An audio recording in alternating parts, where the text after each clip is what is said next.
ರಾಜ್ಯದ 4 ಸಾರಿಗೆ ನಿಗಮಗಳ ತೀವ್ರ ಆರ್ಥಿಕ ಸಂಕಷ್ಟವನ್ನು ಸರಿಪಡಿಸಲು ಕರ್ನಾಟಕ ಸರ್ಕಾರವು ಬಸ್ ಪ್ರಯಾಣ ದರವನ್ನು ಹೆಚ್ಚಿಸಲು ಗಂಭೀರ ಆಲೋಚನೆ ನಡೆಸಿದೆ. ಈ ಸಂಬಂಧ ವೈಜ್ಞಾನಿಕವಾಗಿ ಅಧ್ಯಯನ ನಡೆಸಿ ವರದಿ ಸಲ್ಲಿಸಲು ನಿವೃತ್ತ IAS ಅಧಿಕಾರಿಗಳನ್ನು ಒಳಗೊಂಡ ತಜ್ಞರ ಸಮಿತಿಯೊಂದನ್ನು ರಚಿಸಲು ಸಾರಿಗೆ ಇಲಾಖೆ ಮುಂದಾಗಿದೆ. ಕಳೆದ ಕೆಲವು ತಿಂಗಳುಗಳಲ್ಲಿ ಇಂಧನ ಮತ್ತು ಡೀಸೆಲ್ ಬೆಲೆಗಳು ನಿರಂತರವಾಗಿ ಏರಿಕೆಯಾಗಿರುವುದು ನಿಗಮಗಳ ಮೇಲೆ ಭಾರಿ ಹೊರೆ ತಂದಿದೆ. ಇದರೊಂದಿಗೆ ಸಾರಿಗೆ ನೌಕರರ ವೇತನವನ್ನು 12.5% ಹೆಚ್ಚಿಸಿರುವುದರಿಂದ ನಿಗಮಗಳಿಗೆ ವಾರ್ಷಿಕ ಸುಮಾರು 873 ಕೋಟಿ ರೂಪಾಯಿಗಳ ಹೆಚ್ಚುವರಿ ಹೊಣೆಗಾರಿಕೆ ಎದುರಾಗಿದೆ. ಮಹಿಳೆಯರಿಗೆ ಉಚಿತ ಪ್ರಯಾಣ ಕಲ್ಪಿಸುವ ಶಕ್ತಿ ಯೋಜನೆ ಜಾರಿಯಾದ ನಂತರ ಟಿಕೆಟ್ ಖರೀದಿಸಿ ಪ್ರಯಾಣಿಸುವ ಪುರುಷರ ಪ್ರಯಾಣಿಕರ ಸಂಖ್ಯೆ 48ರಿಂದ 36ಕ್ಕೆ ಕುಸಿದಿದೆ.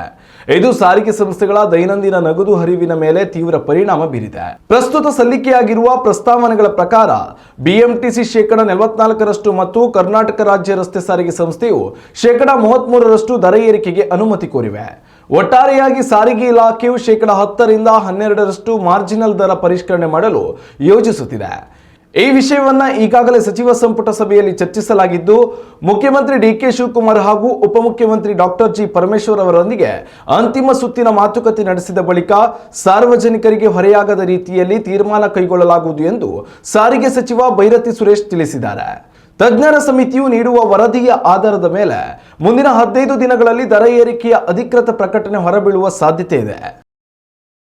ಉತ್ತಮ ಸಂಸ್ಕಾರಯುತ ಶಿಕ್ಷಣದೊಂದಿಗೆ VSS English medium CBSE school Udupi Muddur.